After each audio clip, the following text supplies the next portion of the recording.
नमस्कार दोस्तों, आप सबका स्वागत है आपके अपने चैनल गवर्नमेंट एग्जाम स्टडी में। दोस्तों, आज हम यहाँ पर एनसीईआरटी चैप्टर 3 नाइन्थ क्लास की ज्योग्राफी के बारे में पढ़ने जा रहे हैं। दोस्तों, यहाँ पे आज हम देखेंगे ड्रेनेज। ड्रेनेज क्या होता है? तो पहले तो ड्रेनेज की मीनिंग पता होनी चाहिए कि ड्रेनेज का मतलब क्या है। तो ड्रेनेज क्या है दोस्तों? लिखा हुआ है describes the river system of an area. किसी एरिया का जो पूरा नदी का सिस्टम है उसे डिस्क्राइब करने को बोलते हैं ड्रेनेज। यानी कि वो नदी कहाँ से निकलती है, उसमें कौन सी नई नदियाँ जुड़ती हैं, कौन सा पैटर्न फॉलो करती है और कहाँ जाके गिरती है, ये पूरा समझना इसे एक बोलते हैं पर्टिकुलर ड्रेनेज सिस्टम। ठीक है दोस्तों, चलिए आगे देखते हैं। नीचे देखिए, आपको एक फिगर दिखा हुआ है। एक तरफ स्ट्रीम ए लिखा हुआ है और एक तरफ स्ट्रीम बी। बीच में वाटर डिवाइड है। तो जो आपकी मेन स्ट्रीम है, जो दो आपकी मेन ए और बी बड़ी नदियां हैं, वो आपका कोई बड़ी नदी होगी। और जो उसमें छोटी छोटी नदियां मिल रही हैं, उन्हें हम बोलते हैं उनकी ट्रिब्यूटरीज। ठीक है, एक बड़ी नदी में जो छोटी छोटी नदियां आके मिल जाती हैं, उन्हें हम उस नदी की ट्रिब्यूटरी बोलते हैं। और यही बड़ी नदी किसी जगह जाके अगर डिवाइड होती तो उसे हम बोलते हैं डिस्ट्रीब्यूटरी। दो चीज़ें होती दोस्तों नदी में, एक ट्रिब्यूटरी जो आके छोटी नदियाँ आपकी बड़ी नदी में मिलती हैं, उन्हें हम ट्रिब्यूटरी बोलते हैं। और एक होती है डिस्ट्रीब्यूटरी, जो बड़ी नदी आके जाके दो में डिवाइड या तीन में डिवाइड हो जाती है। वाटर डिवाइड दोस्तों क्या होता है? कोई दो नदी होती है, उनके बीच में एक एलिवेटेड हिल सा होता है, मतलब कोई उठा हुआ पोर्शन होता है, जैसे माउंटेन या कोई अपलैंड होता है, तो वो दो ड्रेनेज सिस्टम को डिवाइड कर देती हैं, उसे ही हम बोलते हैं वाटर डिवाइड। ऐसा वाटर डिवाइड एक है अम्बाला। अम्बाला डिस्ट्रिक्ट आपका जो है वो वाटर डिवाइड पे ही लोकेटेड है, इंडस और गंगा रिवर सिस्टम के बीच में। इंडस और गंगा रिवर सिस्टम को जो डिवाइड करता है वो अम्बाला है। ठीक है, अम्बाला आपका एक वाटर डिवाइड है। वाटर डिवाइड मतलब समझ लीजिए कि कोई ऊंचा सा पोर्शन, चाहे माउंटेन हो चाहे कोई भी ऊंचा पोर्शन हो, जिसकी वजह से क्या है दोस्त, ड्रेनेज बेसिन आपके सेपरेट आउट हो जाते हैं, उसे हम बोलते हैं वाटर डिवाइड। आगे चलते हैं दोस्तों। वर्ल्ड का लार्जेस्ट ड्रेनेज जो बेसिन है वो अमेजन रिवर का है। सबसे largest drainage basin Amazon river का है। फिर क्वेश्चन देखिए पूछा हुआ है, which river has the largest basin in India. तो दोस्तों उसका सीधा सा आंसर है Ganga. River Ganga has the largest basin in India. Drainage system देखते हैं अब इंडिया में क्या है। इंडिया में जो ड्रेनेज सिस्टम है दोस्तों, वो बहुत ढेर सारे फीचर्स हैं, उनके द्वारा कंट्रोल होता है। अकॉर्डिंगली इंडियन रिवर सिस्टम को हमने दो मेजर ग्रुप में डिवाइड किया है, एक हिमालयन रिवर्स, दूसरा पेनिनसुलर रिवर। हिमालयन रिवर और पेनिनसुलर रिवर अपने ओरिजिन से तो डिफ्रेंशिएट करती ही हैं, यानी कि हिमालयन रिवर वो नदियाँ होती जो हिमालय से निकलती हैं, पेनिनसुलर रिवर्स तो हिमालय से निकलेंगी नहीं, तो उनका एक तो डिफरेंस, सबसे मेन डिफरेंस जो है वो ओरिजिन से हो गया। दूसरा क्या होता है, हिमालयन रिवर्स पेरिनियल होती हैं। पेरिनियल का मतलब क्या होता है, ऐसी नदियाँ जिनमें पूरे साल पानी रहता है, अच्छी खासी अमाउंट में पानी रहता है। पानी तो रहता ही है, क्वांटिटी भी सही रहती है। ऐसा क्यों होता है कि हिमालयन रिवर्स को हम पेरिनियल बोलते हैं? ऐसा इसलिए होता है क्योंकि हिमालयन रिवर्स जो आपकी होती हैं वो ग्लेशियर्स जब मेल्ट होते हैं, स्नो जो मेल्ट होते रहते हैं, उनसे जो पानी मिलता है, दूसरा जो वो रेनफॉल रिसीव करते हैं, दोनों से मिलके वहाँ हमेशा पानी रहेगा और वो भी सही क्वांटिटी में रहेगा, तो उनको क्या बोलते हैं हम, पेरिनियल। और जो आपकी पेनिनसुलर रिवर्स होती हैं वो क्या होती हैं, वो सीजनल होती हैं। मतलब क्या होता है, वो रेनफॉल डिपेंडेंट होती हैं, रेनफॉल के ऊपर ही पूरी तरह से निर्भर करती हैं। अगर रेनफॉल अच्छी होगी तो वहाँ पानी होगा, रेनफॉल कम हुई तो पानी सूख भी जाता है। ठीक, तो ये दो मेन अंतर है। हिमालयन रिवर्स क्या है, पेरिनियल होती हैं, साल भर उनमें पानी रहता है। और पेनिनसुलर रिवर्स क्या होती हैं, नॉन पेरिनियल होती हैं, क्योंकि सिर्फ वो उससे बारिश से पानी खाली पाती हैं। आगे देखिए, जो दो मेजर आपकी हिमालयन रिवर्स हैं वो कौन सी हैं, इंडस और ब्रह्मपुत्र। दोनों ही आपकी नॉर्थ ऑफ माउंटेन रेंज से निकलती हैं। दो मेजर जो हिमालयन रिवर, एक इंडस, दूसरी ब्रह्मपुत्र। अब देखिए, हिमालय का रिवर का क्या होता है, बहुत लंबा कोर्सेज होता है, पहाड़ों से चलकर उन्हें समुद्र तक आना होता है।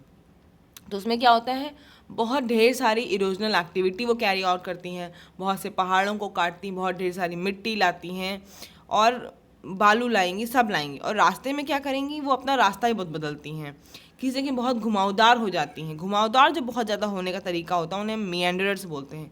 कई जगह वो इतनी ज़्यादा घुमावदार हो जाती हैं कि आपको वो ऑक्सबो लेक्स की तरह फॉर्म होती दिखाई देती हैं। ये भी आपको नीचे फिगर में दिखेगा, मिएंडरर्स और ऑक्सबो लेक्स। उसके पहले ये देखिए दोस्तों, देखिए सोर्स ऑफ रिवर है, हिमालय से कोई नदी निकली। अपर कोर्स, मिडिल कोर्स में देखिए घुमावदार बहुत जहाँ हो गई है, वहाँ लिखा है मिएंडरर, बहुत ज़्यादा घुमावदार। पहले सीधी सीधी निकली, फिर बहुत ज़्यादा घुमावदार हो गई तो मिएंडरर।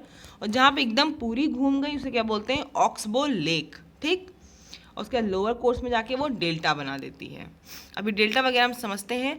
और दोस्तों मैंने एक वीडियो भी बना रखी है ज्योग्राफी की, आप देखिएगा चैनल पे जाके, उसमें आपको मैंने delta, estuary, lagoon, back water, इन सब की बहुत अच्छे से मीनिंग बताई हुई कि किन्हें क्या कहते हैं, क्यों कहते हैं, ऐसा कैसे होता है।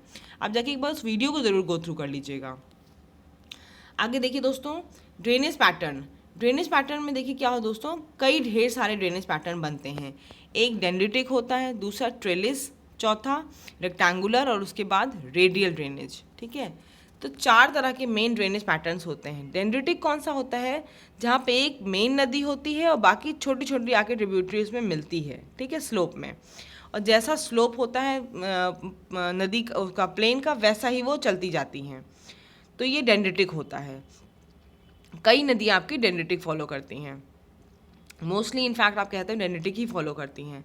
अच्छा, ऐसा रिवर सिस्टम जो कि अपनी ट्रिब्यूटरी से अप्रॉक्सीमेटली राइट एंगल पे ज्वाइन करेगा, वो कौन सा पैटर्न फॉलो करता है, ट्रेलिस। जैसा कि आपको इसमें दिख रहा है फिगर में, सी में ट्रेलिस ड्रेनेज। उसमें देखिए क्या है, जो नदियाँ होती हैं वो अपनी ट्रिब्यूटरी से राइट एंगल पे ज्वाइन होती हैं। अच्छा, राइट एंगल वाला सिस्टम क्यों एग्जिस्ट हुआ, इसलिए क्योंकि उनके नीचे क्या है, hard and soft rocks parallelly में एग्जिस्ट होते हैं। जो हार्ड और रॉक होता है और सॉफ्ट रॉक है, दोनों क्या है, पैरेलल एग्जिस्ट हैं। दिख रहा होगा, एक पोर्शन आपका हार्ड रॉक वाला, एक आपका सॉफ्ट रॉक वाला है। तो इसलिए क्या होता है, वो जो ट्रिब्यूटरी होती है वो आके राइट एंगल पे जुड़ती है। और एक आपका क्या होता है पैटर्न, जो है क्या कहते हैं इसका, रेक्टेंगुलर वाला। उसमें क्या है कि वो एक स्ट्रांगली जॉइंटेड जो रॉकी टेरेन है, कोई बहुत स्ट्रॉन्ग वाला रॉकी चट्टानों वाला जो हिस्सा है, तो वहाँ पे जो पैटर्न फॉलो होता है ज़्यादातर वो रेक्टेंगुलर ड्रेनेज पैटर्न होता है। ठीक है, उसके लास्ट में आपका क्या है, रेडियल ड्रेनेज। उसमें क्या है कि जो स्ट्रीम्स होती हैं वो डिफरेंट डायरेक्शन में, एक सेंट्रल पीक से निकलकर, या कोई डोम लाइक स्ट्रक्चर, कोई अपलिफ्ट होता है, वहाँ से सारी नदियाँ निकलकर अलग अलग पोर्शन में जब जाती हैं, उन्हें हम बोलते हैं रेडियल ड्रेनेज। ठीक है, 4 तरीके हैं, डेंड्रिटिक, ट्रेलिस, रेक्टेंगुलर और रेडियल। डेंड्रिटिक क्या है, जो मेन नदी स्लोप को फॉलो करती है, छोटी छोटी नदियाँ उसमें मिलती रहती हैं। एक तरह समझिए पेड़ जैसा स्ट्रक्चर, कि मेन आपका जो बड़ा मेन नदी है वो आपकी पेड़ है, और बाकी छोटी छोटी उसकी पौधे हैं, उसकी ब्रांचेस, ये सब उसकी ब्रांचेस हैं। ठीक है, डेंड्रिटिक फॉलो कर लिया। ट्रेलिस ड्रेनेज आपका क्या होता है, जहाँ पे ट्रिब्यूटरी आके राइट एंगल पे मिलती है। और ऐसा क्यों होता है, क्योंकि उसके नीचे हार्ड और सॉफ्ट रॉक दोनों पैरेलली प्रेजेंट होते हैं। उसके बाद रेक्टेंगुलर क्या है, रेक्टेंगुलर वहाँ पे मिलता है आपको जहाँ पे क्या होता है, बहुत हार्ड या स्ट्रॉन्ग रॉक हो नीचे। और रेडियल ड्रेनेज में क्या है आपका, कि मेन कोई अपलिफ्ट होता है, वहाँ सारी नदियाँ निकल के बाहर जाती हैं डिफरेंट डायरेक्शंस में, वो आपका क्या है, रेडियल ड्रेनेज। चलिए आगे चलते हैं। आगे देखिए, पूछा हुआ है कि large number of peninsular reverse जो हैं वो आपकी क्या है, सीजनल हैं। ठीक है, सीजनल क्यों होती है, मैंने बताया क्योंकि वो आपकी सिर्फ रेनफॉल पर डिपेंड होती हैं। तो ड्राई सीजन के टाइम पे क्या होता है, उसमें पानी बहुत कम हो जाता है, कई नदियाँ सूख भी जाती हैं।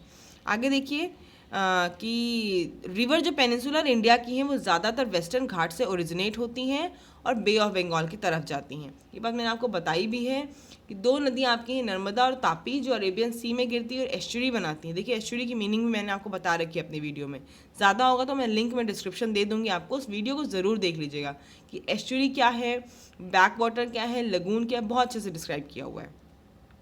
चलिए हिमालयन रिवर्स देखिए। हिमालयन रिवर्स दोस्तों आपको बताया मैंने, हिमालयन रिवर्स हैं इंडस, गंगा, ब्रह्मपुत्र। 3 है आपकी, इंडस, गंगा, ब्रह्मपुत्र। एक रिवर उसके अगर ट्रिब्यूटरीज के साथ पूरा पढ़ते हैं तो उसे हम बोलते हैं रिवर सिस्टम। ठीक है, मतलब वो रिवर का पूरा अगर ट्रिब्यूटरी कहाँ पे कौन सी ट्रिब्यूटरी मिली ये पूरा डिस्क्राइब करेंगे तो उसे हम बोलेंगे रिवर सिस्टम।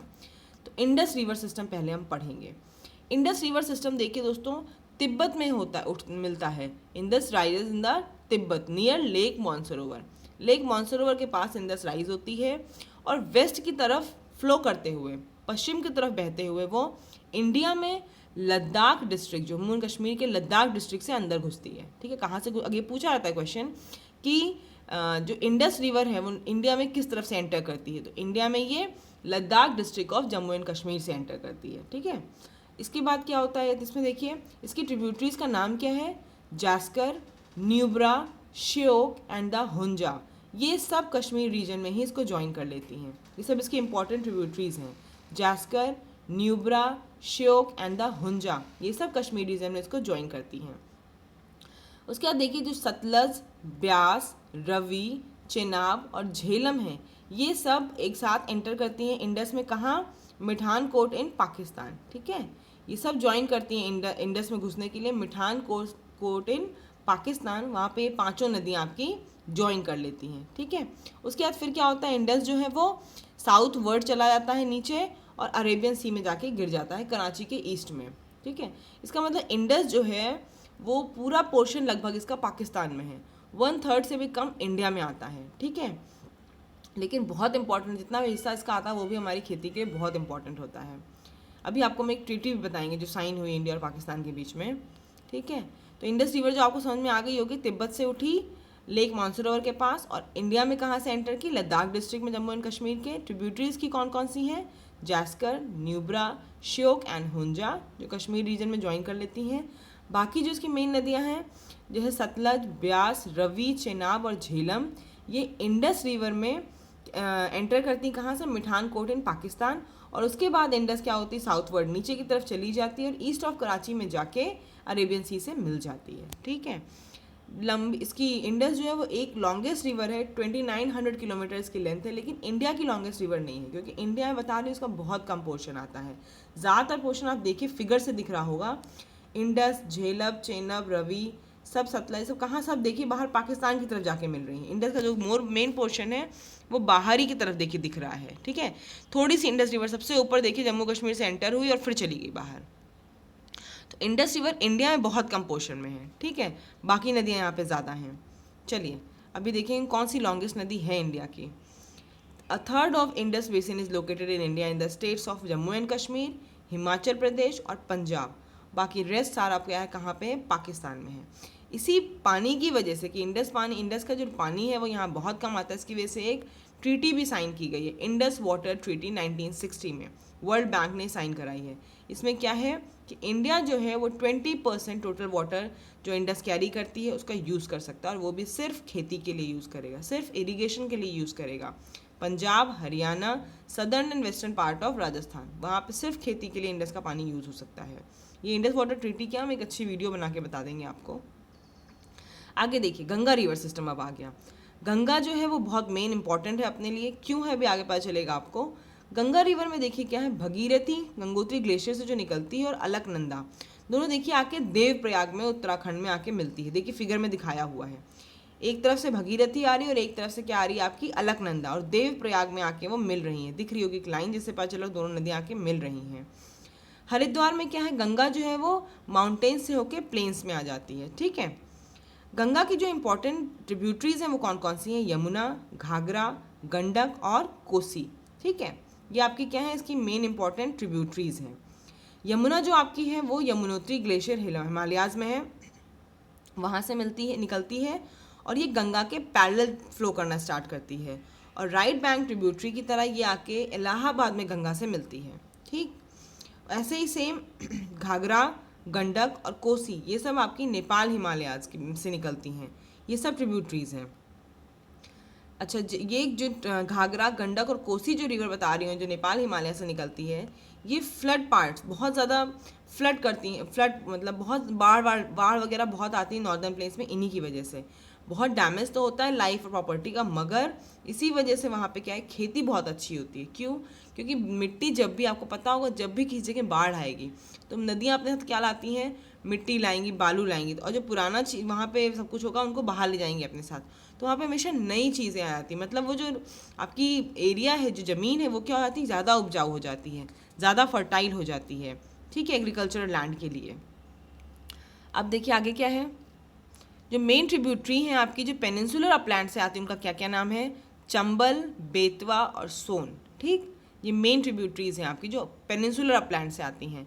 यहाँ पे एक क्वेश्चन में लिखा हुआ है कि कहाँ ये ज्वाइन करती हैं।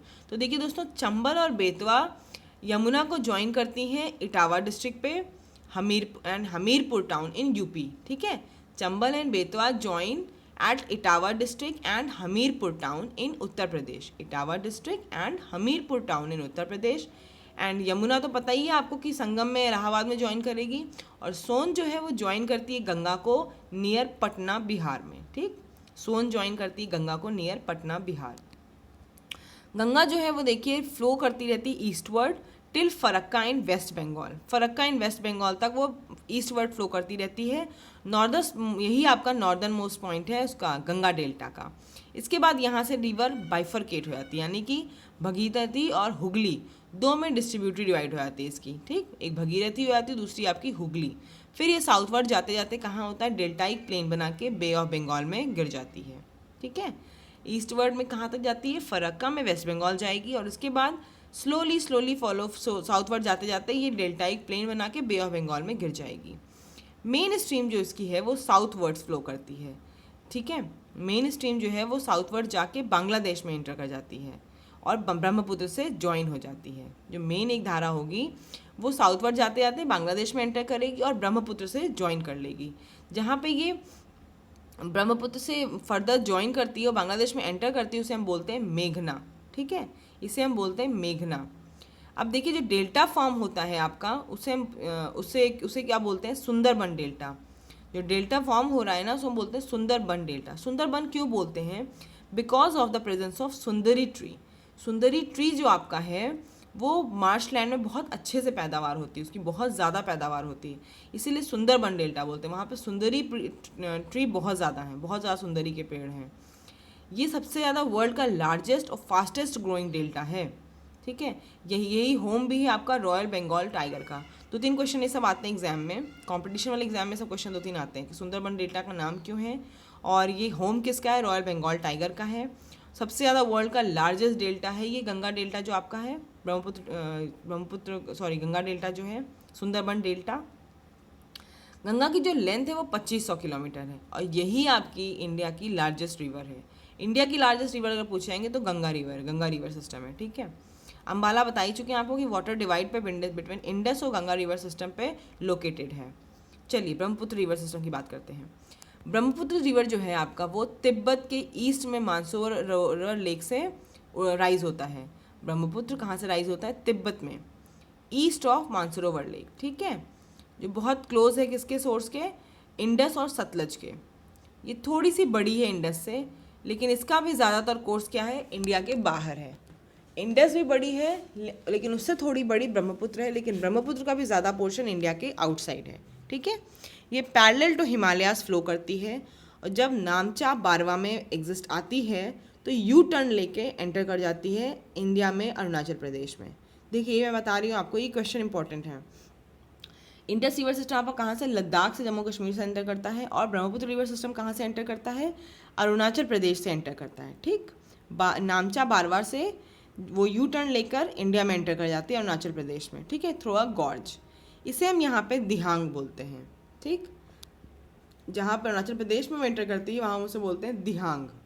उसके बाद ये दिबांग से ज्वाइन होती है, लोहित से ज्वाइन होती है और नदियों से ज्वाइन होती है टू फॉर्म द ब्रह्मपुत्र इन असम। ठीक है, असम में फिर इसको हम ब्रह्मपुत्र बोलते हैं। अरुणाचल प्रदेश में जब ये एंटर करती है तो इसे हम बोलते हैं दिहांग। उसके बाद इसमें ज्वाइन होती है दिबांग, लोहित और भी आपकी ट्रिब्यूटरीज ज्वाइन होती हैं। फिर इसको असम में हम क्या बोलते हैं, ब्रह्मपुत्र बोलते हैं। अच्छा, और भी एक चीज़ है, ब्रह्मपुत्र का अलग अलग जगह अलग अलग नाम है। जैसे ब्रह्मपुत्र को हम बोलते हैं टी सांग पो इन तिब्बत। तिब्बत में ब्रह्मपुत्र को हम बोलते हैं टी सांग पो, और जमुना बोलते हैं कहाँ पे, बांग्लादेश में। तिब्बत में जो रिवर है वो बहुत smaller volume of water carry करती है और बहुत लेस सिल्ट। क्यों, क्योंकि यह बहुत कोल्ड और ड्राई एरिया है, तो यहाँ बहुत ज़्यादा कैरी नहीं करती है अमाउंट ऑफ वॉल्यूम वाटर, क्योंकि जब इतना ठंडा एरिया है तो आज ज़्यादा हिस्सा बर्फ़ में होगा, तो वॉल्यूम ऑफ वाटर बहुत कम कैरी करती है। इंडिया में क्या है, ये पास करती है through a region of high rainfall, इसलिए river carries large volume of water और कंसिडरेबल अमाउंट ऑफ सिल्ट। उसके बाद देखिए क्या है, जो ब्रह्मपुत्र रिवर है ये बहुत इंपॉर्टेंट क्यों है, क्योंकि असम में ये बहुत एक इम्पॉर्टेंट रिवरिन आइलैंड बनाता है। रिवरिन आइलैंड क्या होता है, ज़्यादातर आइलैंड आप देखते होंगे समुद्र के बीच में है, लेकिन एक ये नदी भी है जो आइलैंड बनाती है, मतलब इतना ज़्यादा सल्ट कैरी करती है ये कि ये आइलैंड बना दे रही है। जो इस आइलैंड का नाम है, जो वर्ल्ड का लार्जेस्ट रिवरिन आइलैंड है, ब्रह्मपुत्र द्वारा बनाया जाता है, उसे हम बोलते हैं माजुली आइलैंड।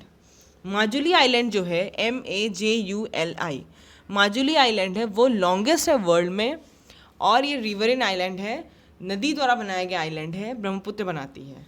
आगे देखिए, पेनिनसुलर रिवर्स हमने बता ही दिया आपको कि ज़्यादातर पेनिनसुलर रिवर्स जो हैं वो आपकी कौन सी हैं, कि महानदी, गोदावरी, कृष्णा, कावेरी, ये सब क्या हैं, आपकी पेनिनसुलर रिवर्स हैं। ठीक है, ये ज़्यादातर वेस्टर्न घाट से निकल के बे ऑफ बंगाल में जाके ड्रेन हो जाती हैं। ठीक है, ये सब डेल्टा बनाएंगी, जितनी भी नदियाँ बताई ना मैंने आपको, महानदी, गोदावरी, कृष्णा, कावेरी, ये सब डेल्टा बनाएंगी। नर्मदा और तापी खाली ऐसी नदी होती हैं जो वेस्ट की तरफ फ्लो तो करती हैं, लेकिन ये एस्चुरी बनाती हैं और अरेबियन सी में गिरती हैं। चलिए इन सब के बारे में थोड़ा थोड़ा पढ़ लेते हैं। नर्मदा बेसिन, नर्मदा जो है वो आपकी राइज करती है अमरकंटक हिल से, मध्य प्रदेश से। MP से राइज करती है अमरकंटक हिल्स से, और कहाँ जाएगी ये, वेस्ट में जाके रिफ्ट वैली फॉर्म करती है ड्यू टू फॉल्टिंग की वजह से। मार्बल रॉक जो जबलपुर के पास है, जहाँ पे नर्मदा फ्लो करती है एक डीप गॉर्ज के थ्रू, और धुआंधार फॉल है वहीं पे। तो ये पूछा जाता है नर्मदा नदी से कौन से फॉल बनता है, धुआंधार फॉल बनता है। सब मैंने चीज़ें आपको बता रखी हैं एक वीडियो में, धुआंधार फॉल वगैरह कहाँ बनता है, क्या है। आगे देखिए, ट्रिब्यूटरीज जो नर्मदा की बहुत कम होती हैं, ज़्यादातर मेन स्ट्रीम में राइट एंगल पे ज्वाइन करती हैं। ठीक है, नर्मदा बेसिन जो है वो ज़्यादातर पार्ट कहाँ कवर करता है, MP का और गुजरात का। मध्य प्रदेश और गुजरात का ज़्यादातर पोर्शन नर्मदा बेसिन द्वारा कवर होता है। तापी पे आइए, तापी जो नर्मदा और तापी बता रहे हैं आपको क्या करती है, एस्चुरी फॉर्म करती है और अरेबियन सी में जाती है। बाकी सारी नदियाँ बे ऑफ बंगाल में गिरती हैं, बंगाल की खाड़ी में। तापी बेसिन, तापी जो है वो सतपुरा रेंजेस से, ये भी कहाँ पे, बैतूल डिस्ट्रिक्ट ऑफ मध्य प्रदेश। नर्मदा और तापी दोनों मध्य प्रदेश से ओरिजिनेट होती हैं। जो इसकी बेसिन है वो ज़्यादातर क्या कवर करती है, मध्य प्रदेश, गुजरात और महाराष्ट्र भी। नर्मदा खाली मध्य प्रदेश और गुजरात कवर करती है। ये जो है पार्ट इसमें कौन कौन सा है, मध्य प्रदेश, गुजरात और महाराष्ट्र का। कोस्टल प्लेन जो है वेस्टर्न घाट्स और अरेबियन सी के बीच में बहुत नैरो है, इसलिए इनका कोस्टल जो रिवर होता है इसलिए बहुत शॉर्ट होता है, और इसीलिए एस्चुरी बनाती हैं, डेल्टा नहीं बनाती हैं। जो मेन वेस्ट फ्लोइंग रिवर्स हैं वो कौन कौन सी हैं, सबरमाती, माही, बाराहपुझा एंड पेरियार। ठीक, आगे देखिए, गोदावरी का बेसिन, गोदावरी जो है वो लार्जेस्ट पेनिनसुलर रिवर है। जैसे कि पूरे इंडिया में सबसे ज़्यादा जो बड़ी नदी का बेसिन या रिवर सिस्टम है वो गंगा है, ऐसी पेनिनसुलर रिवर में सबसे ज़्यादा बड़ा कौन सा है, गोदावरी। गोदावरी को हम बूढ़ी गंगा, ओल्ड गंगा या वृद्ध गंगा भी कहते हैं। ठीक है, इसे हम सदर्न गंगा भी बोलते हैं, कि दक्षिण की गंगा भी है ये सब पेनिनसुलर रिवर है ना, वेस्टर्न घाट से ओरिजिनेट होती हैं। ये कहाँ से ओरिजिनेट होती है, ये नासिक डिस्ट्रिक्ट ऑफ महाराष्ट्र से होती है। इसकी लेंथ 1500 किलोमीटर है। बेसिन इसमें जो है वो कवर करता है पार्ट्स ऑफ महाराष्ट्र, मध्य प्रदेश, उड़ीसा और आंध्र प्रदेश। ये आपको पता होना चाहिए कि कौन सी नदी कहाँ का पोर्शन कवर करती है। नर्मदा मध्य प्रदेश और गुजरात करती है। तापी आपकी मध्य प्रदेश, गुजरात और महाराष्ट्र करती है। गोदावरी कौन सा कवर करती है, मध्य प्रदेश, उड़ीसा और आंध्र प्रदेश। ये इसलिए बोल रही हूँ, आपको पता होना चाहिए कि एग्जाम में अगर आता है कि यहाँ पे कौन सी नदी है, तो आपको अगर पता होगा ये कौन सा पोर्शन कवर कर रही है, तो सीधे आपको पता चल जाएगा इसका मतलब नर्मदा की कोई ट्रिब्यूटरी या तो फ्लो कर रही होगी, नर्मदा फ्लो कर रही होगी, है ना। अब आगे देखिए, गोदावरी जो है वो उसमें ट्रिब्यूटरीज ढेर सारी होती हैं। कौन कौन सी ट्रिब्यूटरीज है उसकी, पूर्णा, वार्धा, प्राणहिता, मंजरा, वेनगंगा, पेनगंगा। ठीक है, जो लास्ट में 3 ट्रिब्यूटरीज है सबसे बड़ी होती है, कौन कौन सी, मंजरा, वेनगंगा और पेनगंगा। ये सबसे बड़ी ट्रिब्यूटरीज हैं इसकी, गोदावरी की। इसकी लेंथ की वजह से इसको हम दक्षिण गंगा भी बोलते हैं, सदर्न गंगा या फिर ओल्ड गंगा भी बोलते हैं। महानदी बेसिन पे आइए, महानदी कहाँ से अराइज होती है, छत्तीसगढ़ से, और ये उड़ीसा तक जाती है, फिर जाके बे ऑफ बंगाल में गिर जाती है। तो इसमें इसकी जो लेंथ है वो कितनी है, 860 किलोमीटर है। तो कितना ड्रेनेज बेसिन में कितना कौन कौन सा पोर्शन आया इसके अंदर, महाराष्ट्र, छत्तीसगढ़, झारखंड और उड़ीसा, ये महानदी में आया।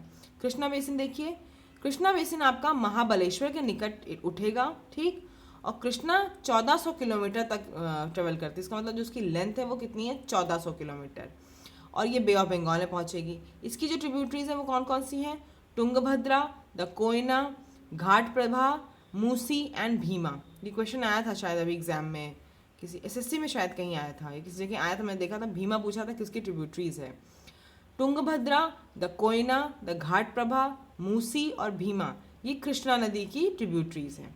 इसका ड्रेनेज बेसिन कहाँ कहाँ पे होता है? महाराष्ट्र, कर्नाटक और आंध्र प्रदेश में। ठीक है, आगे देखिए Kaveri basin. Brahmagiri range of the western Ghats, ये ब्रह्मगिरी रेंज से वेस्टर्न घाट्स की उठती है और बे ऑफ बंगाल में पहुंचती है तमिलनाडु से। ठीक है, इसकी जो टोटल लेंथ है वो 760 किलोमीटर है। इसकी मेन ट्रिब्यूटरीज कौन कौन सी हैं? अमरावती, भावनी या भवानी, हेमावती और कबिनी। ठीक है, इसका बेसिन जो है ज़्यादातर कहाँ कहाँ कवर करता है पोर्शन? कर्नाटका, केरला और तमिलनाडु को कवर करता है। ये दोस्तों मैं जितनी चीज़ें बता रही हूँ ना, इसको आप जो है पॉज करके लिख भी लीजिएगा पूरा पूरा सब चीज़ कि क्योंकि ये एनसीईआरटी पढ़ने का मेन पर्पस एक तो यही हमारा है कि ओवरव्यू हमें हर चीज़ का पता चल जाए, बेसिक चीज़ें पता चल जाए, फिर आपको अंदर की चीज़ें तो पढ़नी ही है, मोटी मोटी चीज़ें तो पता ही चल जाए आपको। तो लिखते भी चलिएगा, आप पॉज कर करके लिख भी लीजिए कावेरी बेसिन का ट्रिब्यूटरी कौन सा है, कौन सा बेसिन पार्ट है, यही इंपॉर्टेंट है खाली। ट्रिब्यूटरी कौन सा है, बेसिन पार्ट कौन सा, और कुछ इंपॉर्टेंट फैक्ट अगर उसका है तो। River Kaveri second biggest waterfall बनाता है इंडिया में, जिसे हम बोलते हैं शिवा समुद्रम। ठीक है, हाइड्रो इलेक्ट्रिक पावर यहाँ से जो जनरेट होता है वो मैसूर, बेंगलोर और कोलार की गोल्ड फील्ड में प्रोवाइड होता है। हाइड्रो इलेक्ट्रिक मतलब जो पानी द्वारा बिजली बनती है। Name of the biggest waterfall in India, उसका नाम है कुंचिकल फॉल, कर्नाटका में है, शिमोगा डिस्ट्रिक्ट में। कुंचिकल, KUNCHIKAL, कुंचिकल फॉल्स कर्नाटका में है, शिमोगा डिस्ट्रिक्ट में है ये, और वाराही रिवर जो है उसके द्वारा बनता है। आगे देखिए दामोदर, जब ब्रह्मानी, बैतरणी एंड सुबर्णरेखा, ये एग्जाम्पल हैं इसके, जो ईस्ट की तरफ फ्लो करती हैं वो कुछ नदियां हैं। किस चीज़ का एग्जाम्पल है बताया मैंने आपको? दामोदर, ब्रह्मानी और बैतरणी और सुबर्णरेखा, ये कुछ नदियां बहुत छोटी जो ईस्ट की तरफ बहती हैं। ठीक है, इनको आप अपने एटलस में एक बार देख जरूर लीजिएगा कौन सी नदी कहाँ पे है। अच्छा, 71% अगर जो सरफेस पे देखा जाए वो क्या है? वाटर है, लेकिन सिर्फ 97% सिर्फ 3% उसमें से फ्रेश वाटर अवेलेबल है, बाकी 97% आपका समुद्र का पानी है। उसमें से भी जो 3% आपका फ्रेश वाटर अवेलेबल है, उसमें से भी 3/4 इसमें से आइस में ट्रैप्ड है। तो देखिए दोस्तों, हमें इस पानी को बहुत बचा बचा के यूज़ करना चाहिए, वेस्ट बिल्कुल भी नहीं करना चाहिए। लेक्स देखिए, लेक से आप सब फेमिलियर होंगे, लेक्स का एक तरह से मतलब होता है झील या झीलें। तो जो वैली ऑफ कश्मीर है उसकी फेमस जो झील है वो है डल लेक। ठीक है, डल लेक आपको पता है डल लेक में क्या होता है? हाउस बोट, शिकाराज, ये सब है। अच्छा, अगर और ऐसे ही आपकी बहुत सी जगह हैं, जैसे श्रीनगर, नैनीताल और भी टूरिस्ट प्लेसेस हैं जहाँ सब ये झीलें हैं। अगर झीलें ना हो तो क्या इतना सुंदर लगे वो सब जो आप जहाँ जाते हैं घूमने के लिए, हिल स्टेशंस? नहीं लगेगा। तो लेक्स जो अगर आप देखें बड़े एरिया की लेक्स जो होती हैं वो क्या होती हैं, उनका वो क्या है? समुद्र की तरह बन जाती हैं, सी बन जाती हैं। ठीक है, जैसे the Caspian, the dead and the Aral sea, ये सब लेक्स ही हैं लेकिन बड़ी लेक्स हैं। आगे देखिए, इसमें इंडिया में बहुत लेक्स हैं, कुछ लेक्स तो परमानेंट है और कुछ लेक्स जैसे बारिश के टाइम पे बन जाती हैं। ठीक है, तो ये कुछ लेक्स जो हैं वो तो आपकी ग्लेशियर्स और आइस सीट्स का वो है कि मतलब जैसे जहाँ पे मेल्ट हो रही हैं आपकी नदियाँ स्नो से, तो कुछ तो वहाँ बन जाती हैं, कुछ क्या होती हैं बारिश वारिश की वजह से बनती हैं जैसे, और कुछ आपकी क्या है ऑक्सबो लेक्स वगैरह जो बनती हैं नदी की वजह से, वो भी हैं। देखते हैं अब आगे हम लगून्स जो कोस्टल एरियाज़ में हैं, जैसे कि Chilka lake, Pulicat lake, Kolleru lake, ये सब मैंने आपको बताया कौन सी कहाँ है। इसके लिए आपको जो बता रही हूँ बार बार वो जरूर देख लीजिएगा। Chilka lake, Pulicat lake, Kolleru lake. Lake जो रीजन में है इनलैंड ड्रेनेज की, वो समटाइम्स सीजनल होती हैं, जैसे कि सांभर लेक इन राजस्थान, ये सॉल्ट वाटर लेक है। ये किस लिए यूज़ होती है? सांभर लेक राजस्थान में जो है ये सॉल्ट प्रोड्यूस करने के लिए यूज़ होती है।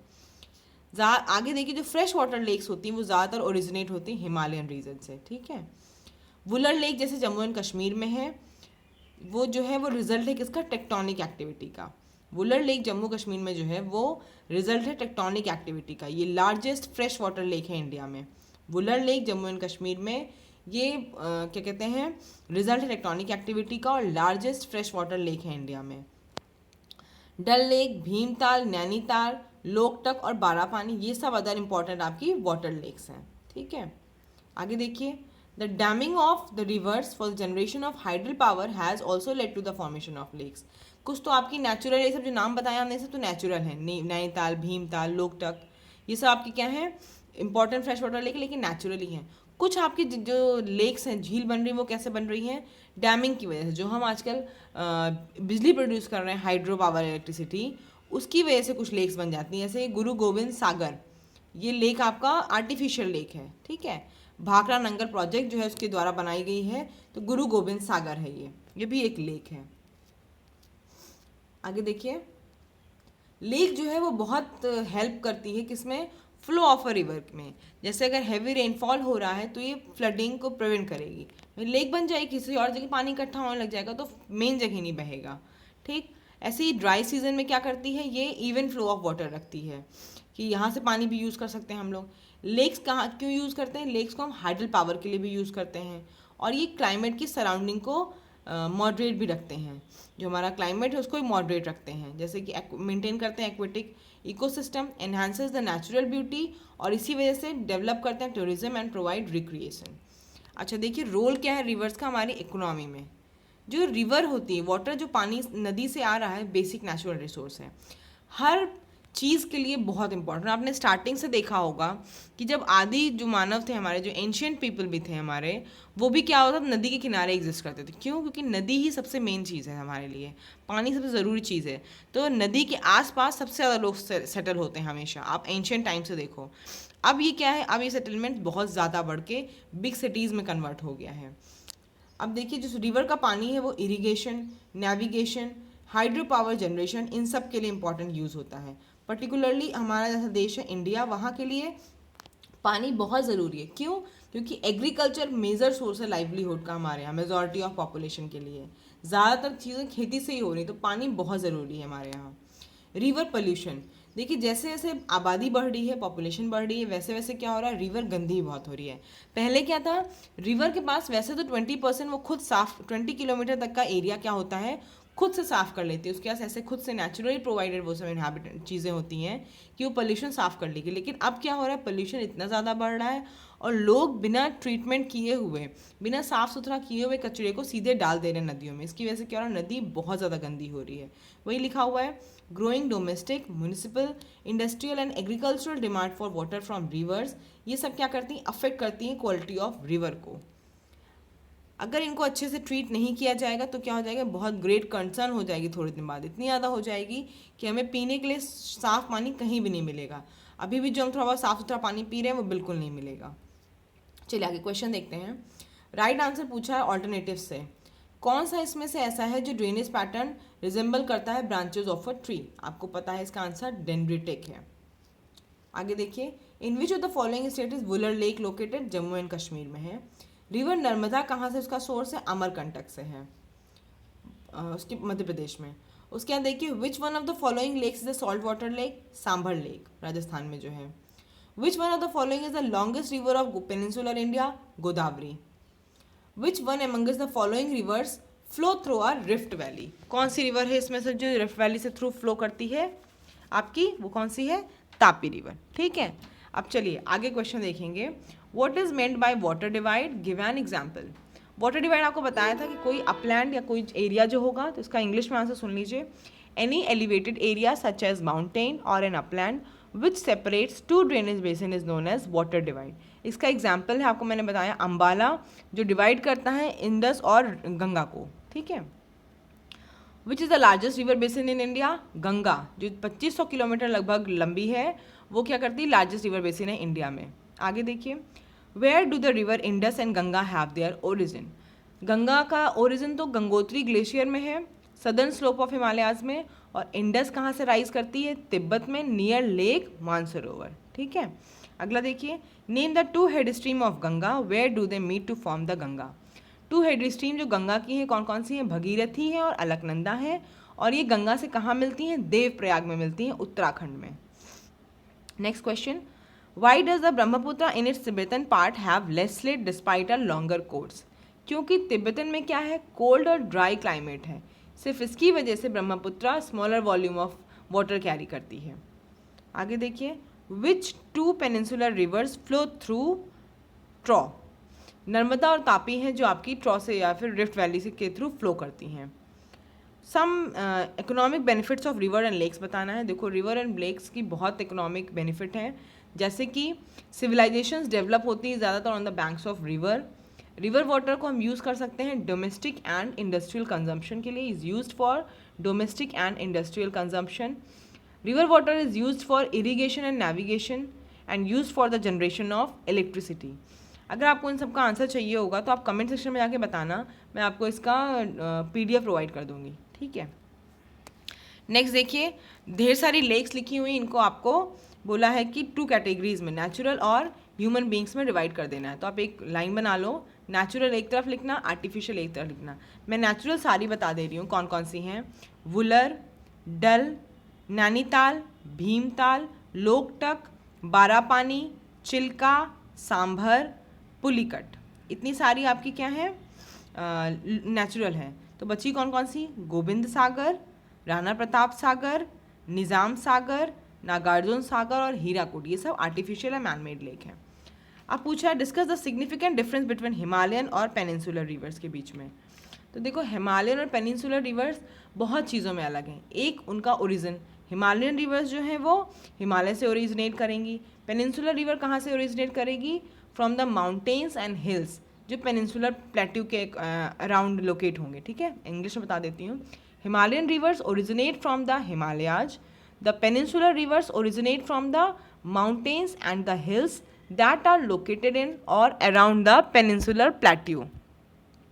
सिग्निफिकेंट डिफरेंस जो और है हिमालय और पेनिनसुलर रिवर्स के, वो ये कि जो हिमालयन है वो पेरिनियल रिवर्स होती हैं और दूसरी आपकी सीजनल है और नॉन पेरिनियल रिवर्स है। Himalayan reverse have water through out the year because they receive the water from rain as well as melted snow from the lofty mountains। On the other hand, peninsular river is dependent upon rainfall। मतलब Himalayan reverse के पास पानी हमेशा रहता है क्योंकि वो नदी से और दूसरी चीज़ आइस के मेल्ट होने से पाते हैं वो अपना पानी, और पेनिनसुलर रिवर्स जो है वो रेनफॉल पर डिपेंड करता है। आगे देखिए, हिमालयन रिवर के पास लॉन्गर कोर्सेज हैं तो इरोजन एक्टिविटी भी ज़्यादा होगी और जो एलुवियल सिल्ट वो कैरी करेंगे वो भी ज़्यादा होगा। लेकिन पेनिनसुलर रिवर्स के पास क्या होता है, शॉर्टर और स्विफ्टर कोर्सेज होते हैं तो वो लेस सेडिमेंट कैरी करते हैं। ड्रेनेज बेसिन भी पेनिनसुलर रिवर्स का छोटा होता है, इनका ड्रेनेज बेसिन बहुत बड़ा होता है।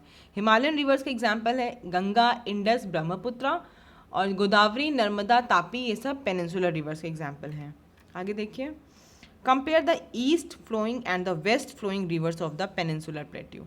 ईस्ट फ्लोइंग रिवर्स कौन कौन सी हैं, महानदी, गोदावरी, कृष्णा एंड कावेरी, ये सब ईस्ट फ्लोइंग रिवर्स हैं। वेस्ट फ्लोइंग रिवर्स कौन सी हैं, नर्मदा और तापी, जो आपकी 2 मेन वेस्ट फ्लोइंग रिवर्स हैं। जो ईस्ट फ्लोइंग रिवर्स होती हैं बे ऑफ बंगाल में जाती हैं, वेस्ट फ्लोइंग रिवर्स आपकी अरेबियन सी में जाती हैं।